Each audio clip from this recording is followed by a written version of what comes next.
You're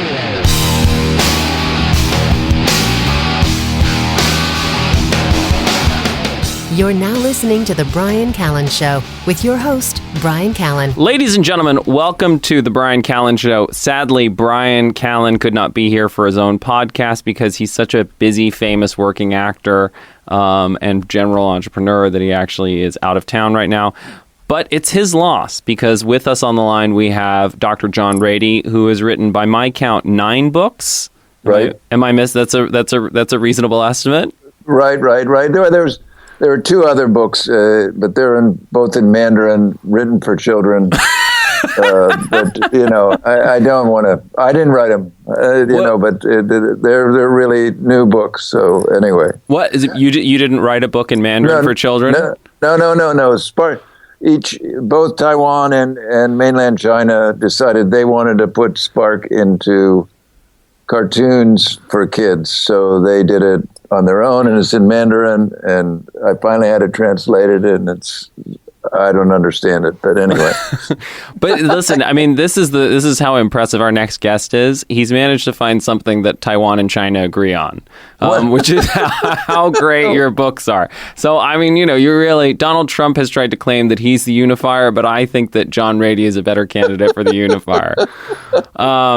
So, yeah, I mean, Dr. Ratey, I mean, I think the simplest description of what you are is a medical doctor and a neuroscientist, and then on top of that, an author. And it seems like much of your work focuses on bringing the latest neuroscience into the hands of the general public.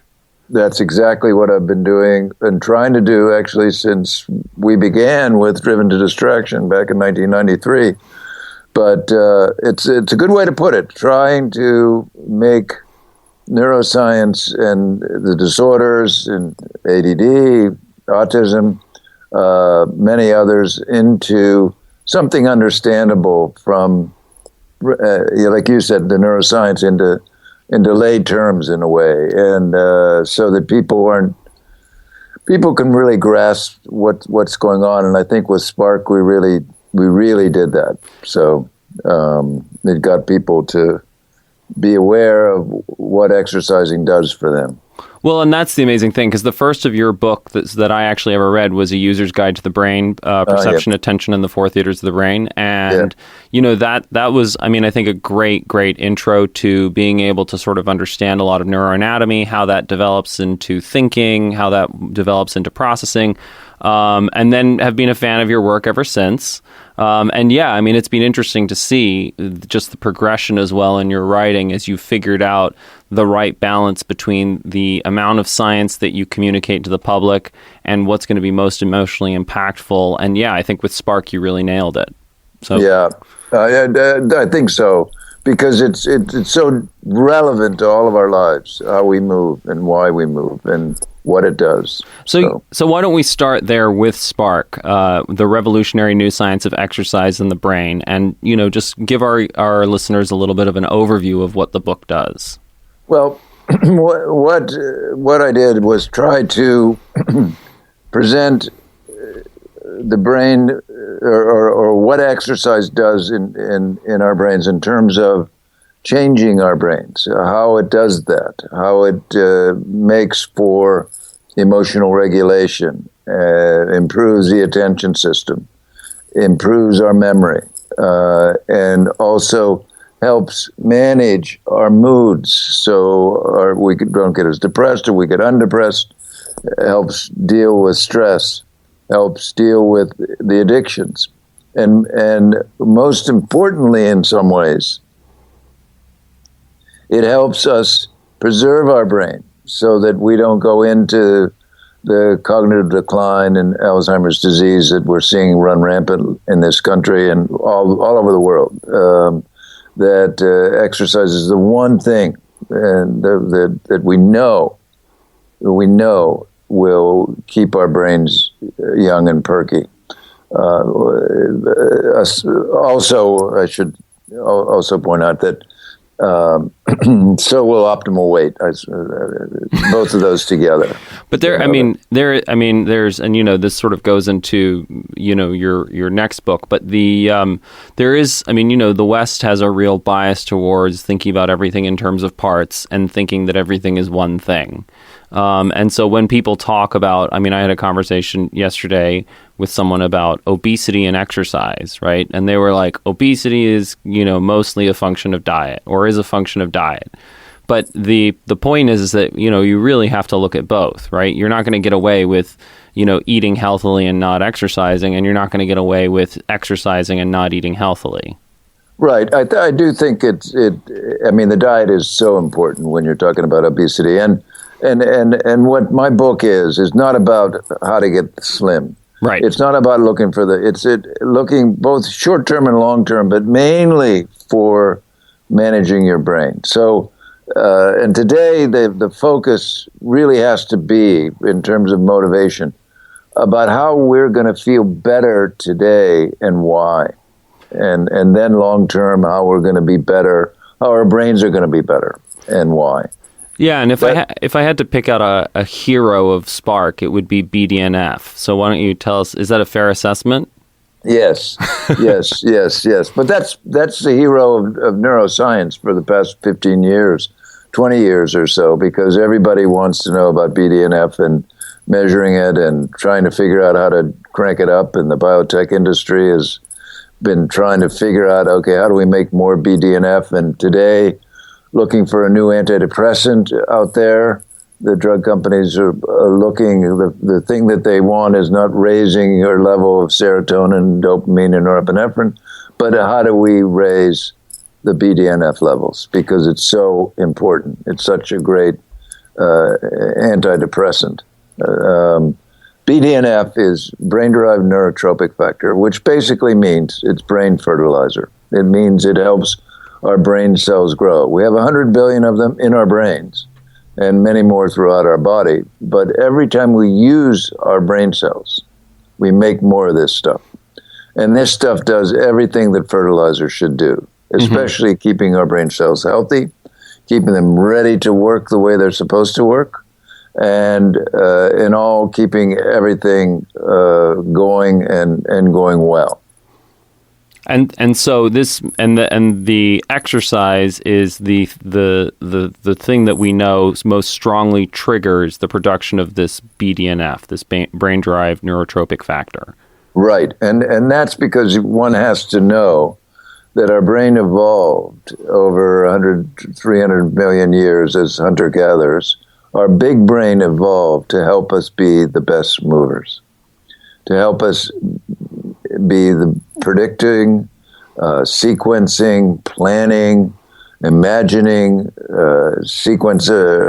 movement evaluation, consequence evaluation, expanding our working memory. These are all parts of the brain that got added on as we evolved. We co-opted, we used those same moving new brain cells, 100 billion, the ones we added on to this 100 billion group of nerve cells. We use those new ones to think with. So our thinking brain is really our moving brain. So when we move, we activate our thinking brain. And that's really where the magic lies in terms of preventing Alzheimer's disease, but also raising test scores in kids and in anybody who any age group that you do it. You do a pre and post with a 10-minute exercise bout, the scores are going to be higher. Anywhere from 10 to 20% higher. They're going to be acutely and then chronically over time. You see the brain. We see people getting smarter. Their IQs raise. Their test scores raise. Their quick thinking from one thing to another rise, and so it's really an important integral part of all that. And so just to be crystal clear, If America wants to improve its test scores, it doesn't just mean more classroom time. It means exercise.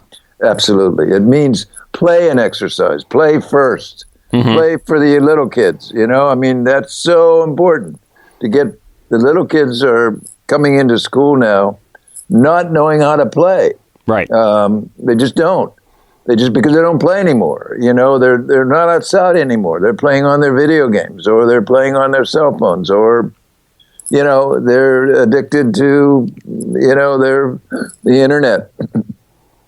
And that's happening all over the world. So you're seeing kids not being used to play, not knowing how to play, and they come to school and they need to learn that. Unfortunately, we are seeing many school districts getting rid of certainly physical education in the lower grades, but also recess. They're taking recess time away because the thinking is the more seat time kids have, the better test scores they're going to have. And it's really quite the opposite. And there's many studies showing that this is the case. But the prejudice, the bias, the way we were taught is the more you drill, baby drill, the better your test scores are going to be. And I think that's the point, is that part of what we're seeing is the sort of the ultimate extension of that sort of Western way of thinking that tends to focus on it's this one thing and there's a math equation, and the more we apply that math equation of seat time equals learning, then the better it will get. Correct. I think that's not now. It's the East Asia has adopted that view too. So you can't. They're beginning to change, but it changed back to the way they used to be. But but they're driven by beating out everybody else for that job. It actually started with them with Confucianism. Anyway, we don't want to get into that, but it's it is really misapplied thinking. And yet we persist in this because the biggest currency in the schools is not money. It's not money for new facilities or new teachers or extra PE teachers, for instance, if you're going to talk about increasing activity and exercise. It's the biggest currency is time. No one wants to give up time because they're being judged on how well their kids do in this class or that class, and that their belief is it's all about them getting enough time with those students to drill at home. Well, and it also, because my background is in education, what you also see is that it also shifts the kind of time that they think is worthwhile. The time becomes narrowly focused on trying to impart the material in the curriculum, rather than, for example, looking at what do these children believe about their own learning? Do they actually believe that they can learn? Those sort of conversations that, from that sort of strict rationalist approach seem nebulous and, perhaps a waste of time. And wouldn't we just be better off sitting in, putting another hour of classroom time where they listen to whatever content it is that we think they need to know? Right. No, we do operate on the Newtonian way of thinking and not a chaos theory way of thinking where everything counts. Everything's important, and we think like the math equation, A plus B equals C. That's not the way it is. Right. So, and I think that's the thing is that there are school districts, you talk about it in Spark, that have really applied, this whole new thinking and have instituted 0 hours where these kids go and they run and they get exercise. And as you said, it has these amazing effects on test scores. Right. That's a specific class for readers going into ninth grade that were not the greatest readers. They needed more help. So they had a reading readiness course and then a math readiness course. And what they found was that if they did their PE and did it vigorously right before the class, that their rate of improvement doubled or tripled compared to the other kids who didn't come in early or didn't have their PE class right before, which is really something that we see and have seen again and again. They did it in a very nice way, but more importantly, more impressively for that school in Naperville 203, District 203, is that 19,000 kids, 3% of them were overweight.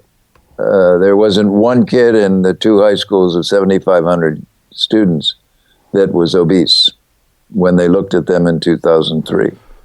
And 2 years before that, the school, 99% of the school took the TIMSS test, the International Science and Math Test, which every country takes every 3 years. And the U.S., we took it last year. We came in 19th and 20th in science and math. They came in they were lobbied to take it as a country, and you could do that. So a district could take it as a country.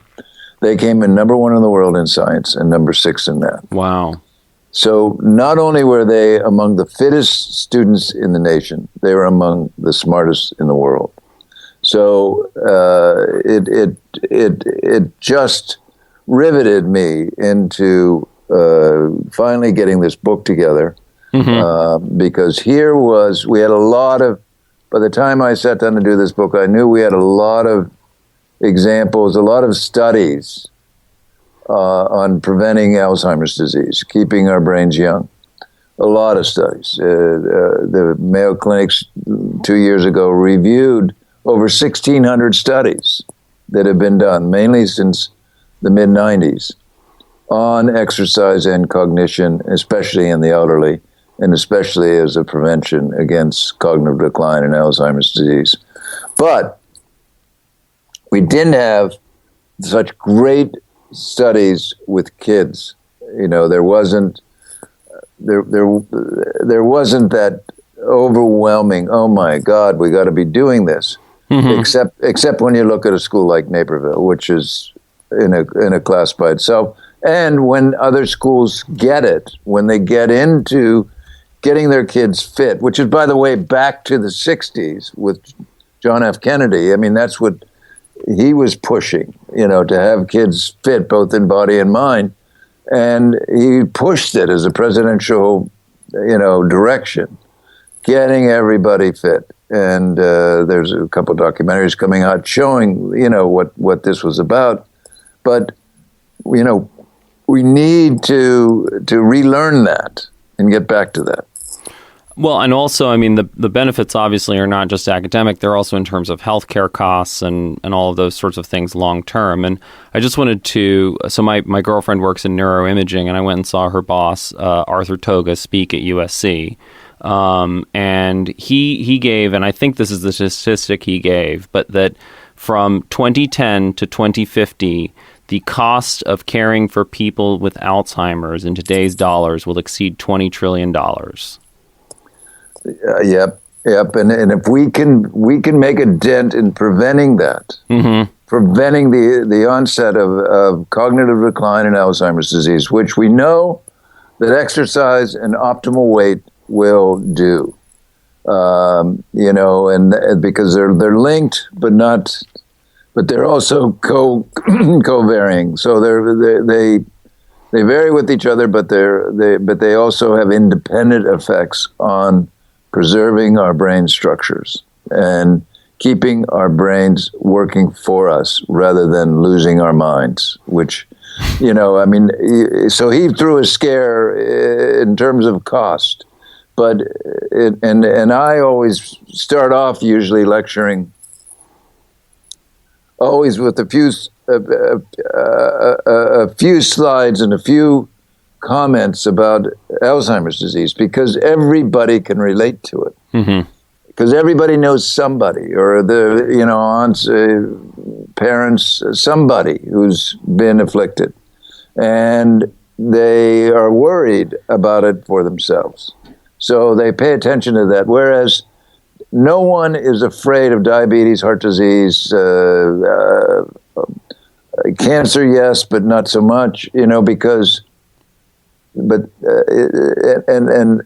but they are afraid of losing their minds, of being mobile without having having a history, having agency. And they see it, they know it, they hear about it, they've seen the movies, whatever. It really is something that people are still afraid of. So that hopefully this will be the clarion call, so that they can begin to do something that will help prevent this tremendous onslaught that's coming. And that's so much of what the challenge for Spark or for any of these books is that what they're talking about is prevention, which is not something that we like to focus on in the West because it doesn't feel tangible enough to us, like drugs and, surgeries and things like that. And that, it just requires a way of non-Newtonian thinking that is not something that we have been trained in or that we have developed or that we would particularly trust. It's weird that, that we would make this a priority, whether it's actually, scheduling class time in schools for it or, whatever way it is that we make, exercise a part of our communities and our culture. Exactly. We've forgotten, it wasn't that we decided, okay, we're not going to exercise anymore, or we're going to make life so comfortable we won't have to move. But we have, and that's the way we have evolved. We've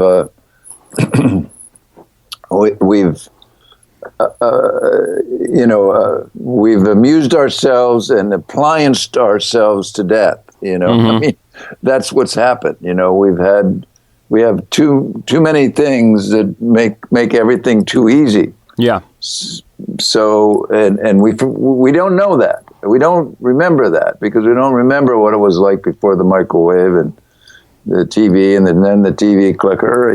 It's like you're in the middle of life and you don't think, okay, this is a big change, when it's a huge change from where we were. And we certainly don't remember or particularly identify with the people who still live the way that we did 10,000 years ago. Correct. And we've learned so much from them as well, or people that are successful in aging. For instance, the blue zones, you've heard about them. Mm-hmm. It's where people live to, usually a big number live to over 100. In Okinawa and areas of Japan, and actually in Italy, some areas, and in the Ukraine, not what we're familiar with, but certain towns, certain areas where people are living to a very old age and not only living longer, not only not having physical issues, but they're involved. They're still working. They're still doing stuff. They're still part of life. They're connected to their community, their neighbors, and they, and a big part of it is that they're moving all the time. They have to, because they're still close to scratching out an existence by what they do. Well, and also, I think the other thing that I've always found fascinating is that, in terms of that generation, whether, the greatest generation or any of those, some of the baby boomers that are now moving into retirement, is that there you have a tremendous group of people who are desperate to be involved, desperate to help, want to be useful to their communities. And for example, in terms of tutoring and working with kids, could be such a tremendous resource that we really just don't use. Oh yeah, no, it's something that I think is hopefully going to come around. Almost 20 years ago, when got to know a little bit about some of the aging communities or communities for the aging, that were connected with universities or colleges, and they were doing that. It was like you came to some of these colleges and you got a grandparent, Which is great. And which benefits everybody. The child coming in who's a little bit hesitant of what's going on, and all of a sudden they have a grandparent, and they can visit with them, and they can learn from them, and strike up a great relationship. And so I think that's the kind of thing we're hopefully going to expand on as we, as we move on in this journey. Yeah, it reminds me of. Did you read "Being Mortal" by Atul Gawande? Yeah, I did. Yes, great book. Yeah, and there's great stuff in there just about a lot of different retirement communities, and there's the sort of the institutionalized clinical ones, which feel a little bit like Romanian orphanages. And then there are the ones where they let them have things like pets and, projects. And, I remember there was one where, they had college students and retirees cohabitating, and just sort of the benefits that both got from that experience. Right. No, it's really, I think we're learning so much about that, and about there, I think the big thing that we're relearning. It's not something that we haven't known, but about maintaining connections as we age, as well as maintaining usefulness. Being useful is really, really part of our genetic core, and useful to others, not just to ourselves. And that can keep the brain going. Yeah, I remember, so there was at some point, there was some big brouhaha in the UK about, they had all these Amazon workers, and, they were working in this warehouse, and, their salaries weren't very good or whatever it was. And they asked some old man about how he felt about all of this, and he's like, I love this company. I was unemployed for many years, and they gave me back my dignity. Yeah, no, it's the usefulness of living is being useful is so important. And, I hear stories all the time about retired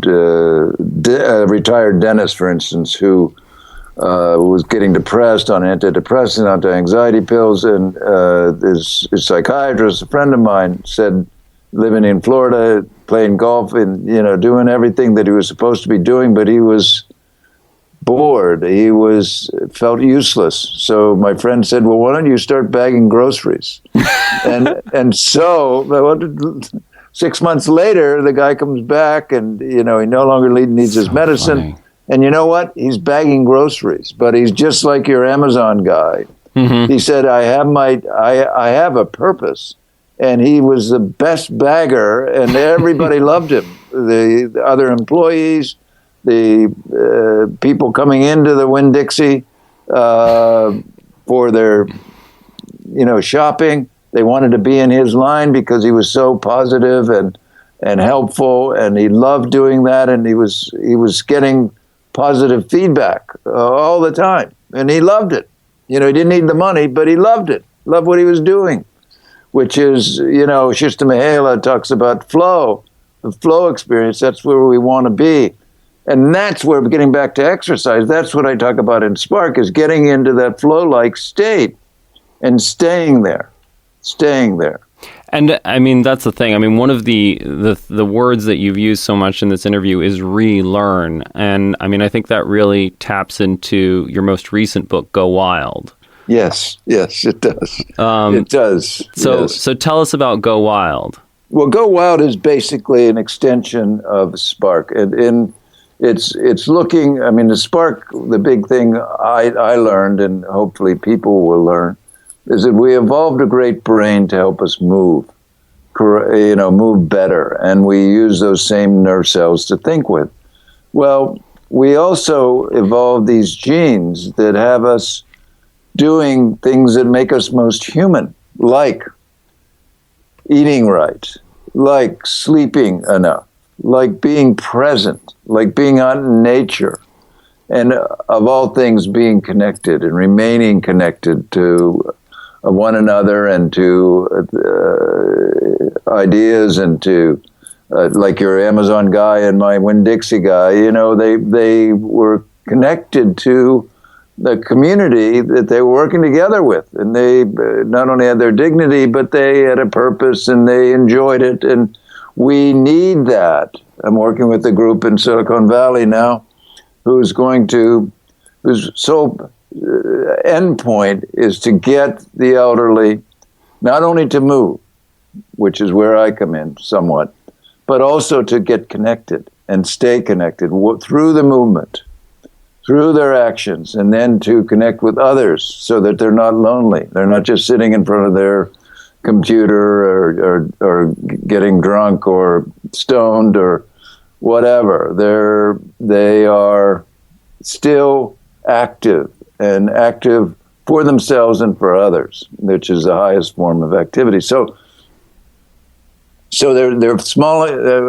In Go Wild, I talk about how we've evolved in small tribes. It's great to have Facebook and you have 60 billion friends, but you need to have that personal interaction and also people that you enjoy seeing and being in the same space with. So I think we're relearning that. We're what we call rewilding. We're rewilding ourselves. We're learning, and I think it's really starting to happen. Just this past couple of years, even in spite of our horrible political situation right now, but we're learning that we need to be personally responsible. More of us are, okay, and not only to avoid Alzheimer's, but to avoid all the huge cost in healthcare and the huge problems. And no one wants to go in a hospital ever, and they shouldn't ever, if they can help it. So it's all about prevention. So it's about paying attention to what our diets are, and to getting rid of sugar, to getting rid of starch, to saying, look, this has been an upside down, our food pyramid has been upside down. And we've been fat phobic for too long. And eggs are back in, and they're going to remain in. It's okay, and certainly some of the meats and mainly the fish are in. Vegetables are really always have been in, but they're really in now. And you're seeing less and less people using the quick processed foods, the everybody's organic, natural, blah. I'm not sure they're as legitimate as they sound, but yeah, one has to be careful. But I think what I'm saying, the reason why they're successful is that people are paying attention to that. Well, and I think, to your point that, this is really a movement that is going on. I mean, the paleo movement really is looking back to trying to figure out how we used to live. Now, how good they are at that, or, whether or not they're achieving that, it is the same sort of impulse. And Jared Diamond's most recent book is The World Until Yesterday, which very much struck a chord with a lot of the themes in Go Wild. So there is this real idea that, for a long time we've operated under the arrogance that the Enlightenment figured out everything, it knew everything, modernity was great, and we should just be more modern. But there is this recognition that actually ancient peoples have a lot to teach us about how to live. Oh, exactly. And that's where the blue zones come in, where seeing these people live successfully and with good lives on into their 80s, 90s, 100s, that not only are they living longer, but they're living better longer. I mean, that's really the mantra, just not to, you don't win an award for making it to 100 unless it's better. It's more fun. It's more, you get more out of it. And I think that's what, in Go Wild, we sort of hit on what I think are the major themes, that we need to be more present. We need to be more mindful of what we're doing. Not just, and meditation is just part of that. It sort of teaches us mindfulness. We practice mindfulness, but there's also being mindful of where we are and what we're doing and looking around us and When you're in nature, you're much more mindful of what you're doing, as well as we need nature. There's so much data that we have, so much science that we have showing us that we need to be in nature, that we get better the way we in nature. Our inflammation changes, drops, our blood pressure drops, our pulse drops. The Japanese have a thing called forest bathing for health. They go out for their vacation to the forest and bathe themselves in the forest out in the middle of nowhere to get away from the hustle and bustle of life, but also to get reinvigorated, to get themselves back and prepared for the rest of their lives. And I think that's part of what I'm really picking up from what you're saying is that we can't, whether the government figures itself out, that's, a large and complex problem. The individuals really are. And presumably, as individuals start to find more common ground, as the public does, then we'll start to have a shared base of operations from which we're working on, so that we can then, our leaders will respond to the fact that they're massively out of touch with reality. Yes, absolutely. And what's important in our lives, what's important for. That's the big thing with education. I think what's important in education, do we really need everybody to go to college? And that's gonna be a question that's coming up. Do we need that? Oh, it used to be the case, but now you have all these 25-year-olds sitting around with 1 or 2 degrees and no jobs for them. So, we have to really pay attention to that and restructure our thinking and reevaluate what we're doing. The millennials are I think it's a great generation that they know they're not going to have a job for 10 years or 20 years or their lifetime. And they know they're not going to have a pension. They know they might not have health insurance. So in some ways, hopefully, if they're aware, and a lot of them are, they have to be multi-talented. They have to be interested in a lot of different things. They have to be ready to move, ready to change, and also paying attention to their own health and welfare, which I think is great, and so I'm all for that. And there's a lot of them just living in the basement playing video games, but, there's a whole group that are just doing outstanding creative stuff.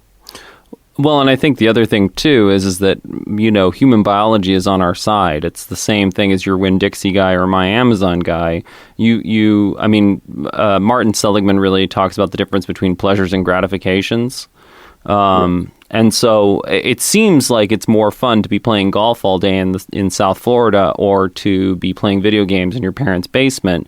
But actually what it does is it makes you depressed. And then once you discover the pleasures of being useful to people and being engaged, you realize that's a far more pleasant experience. So it's not a question of it being an argument. It's just that you have an idea of human biology that doesn't actually fit the reality of human biology. And once you have that other experience, you'll come to realize that it's actually much more fun to be useful and contribute and all of those things. Yeah, no, there's no question about it. And I having a purpose and meaning and all that, just a friend of mine said the other night, Mark Twain said there are 2 important days in our lives. 1, when we're born, and 2, when we find meaning and purpose in our lives, which I think is really what's important. And then you get on a mission, and then you can't, if you get on the correct mission, you can't be stopped. It's because it's fulfilling. You don't need to have a big check. Yeah, it's nice if you do, because then you don't have to worry about it. But it's better for you to be doing what comes naturally. It's not just having fun. But it is having fun. It is being in flow. It is being grateful for all that you have and all that we have in this country. That we have this opportunity to be the best we can be. And that's the interesting thing, is that, we all know that on a personal level, but we never, only some of us extend that to the societal level, because there's a real, this myth that capitalism was all about the fact that greed is good, has so permeated the culture that and there's a low trust in other human beings. We believe that, yes, I left to my own devices would still work because I crave meaning, purpose, and being useful. But those other guys, they would just be bums and loaf and, cheat us all. Right.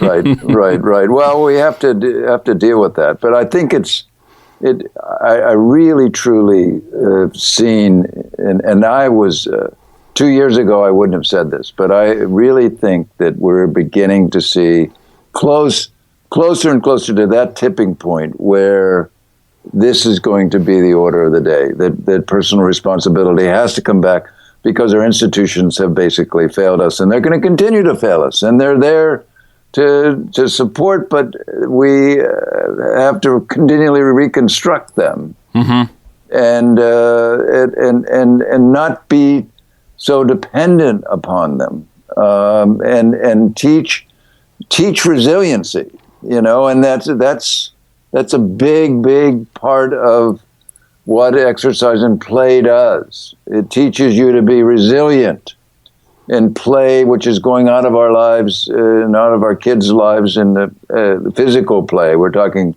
interactive, rough and tumble play, which we used to do all the time, from Foursquare to tag to all kinds of interactive games out on in the recess yard or in the building. Doesn't have to be outside. These are gone.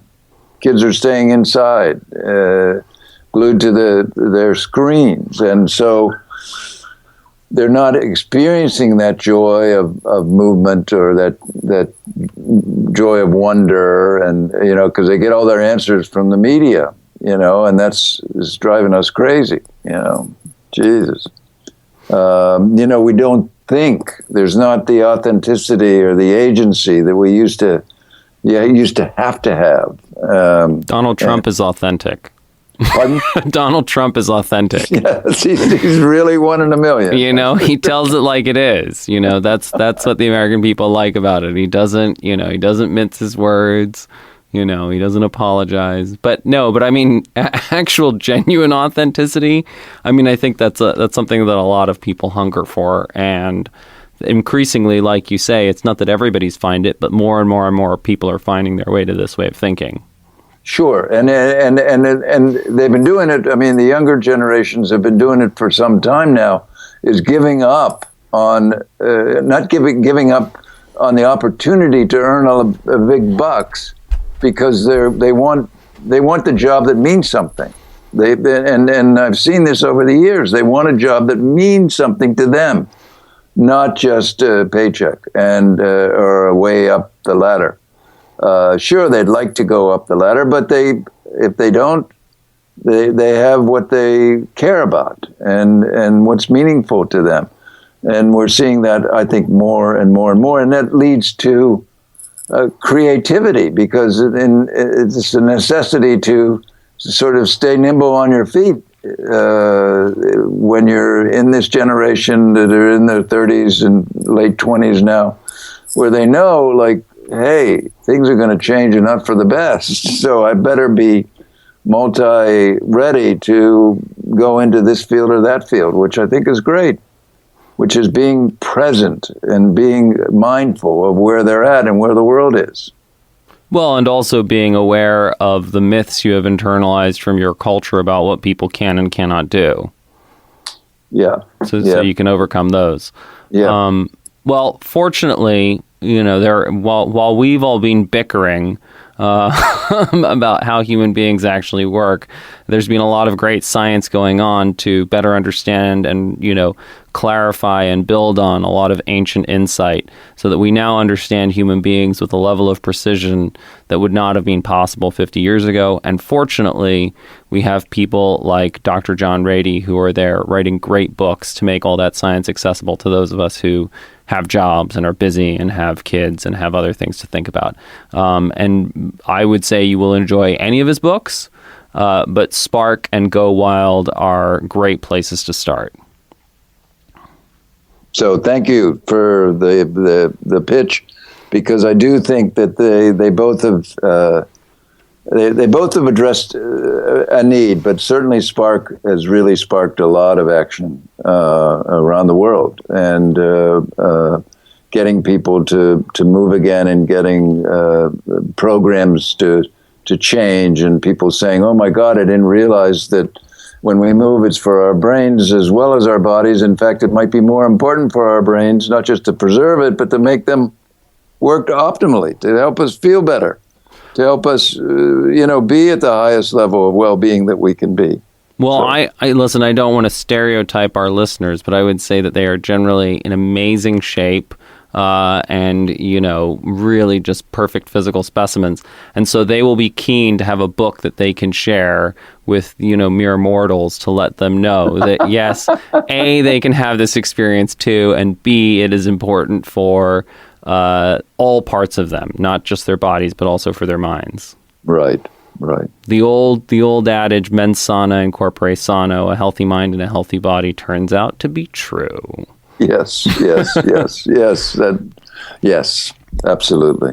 So, Dr. Ratey, thank you so much for writing 9 amazing books, and for coming on the show to talk to us.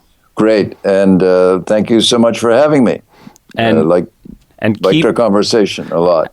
So did I. And keep up the good work. Keep spreading the gospel, and I'm happy to count myself among your disciples. Okay, very good. Very good. Talk to you soon.